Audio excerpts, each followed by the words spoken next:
ধরুন রাস্তা দিয়ে হেঁটে যাচ্ছেন আপনি, হঠাৎ দেখলেন আকাশ থেকে নেমে আসছে এক অদ্ভুত ধরনের বৃষ্টি।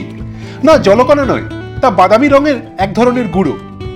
শরীরে পড়ার পরেই তা কয়েক মুহূর্তের মধ্যে বদলে যাচ্ছে আঠালো চটচটে এক পদার্থে। কিন্তু কি এই জিনিস? গন্ধ নিলে টের পাবেন এ আসলে নিখাদ এক চকলেট।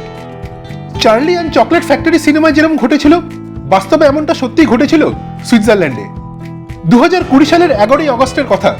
সুইজারল্যান্ডের অল্টেন শহরের আকাশ থেকে ঝরে পড়েছিল চকলেটের বৃষ্টি। কিন্তু কিভাবে? অল্টেন শহরেই রয়েছে বিখ্যাত চকলেট প্রস্তুতকারী সংস্থা লিন্ডের কারখানা।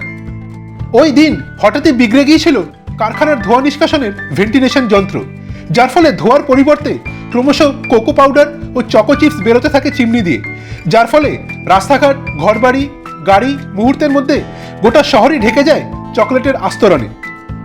পরে অবশ্য সেসব পরিষ্কারের দায়িত্ব নিজের কাঁধেই তুলে নিয়েছিল খোদ কারখানা কর্তৃপক্ষ।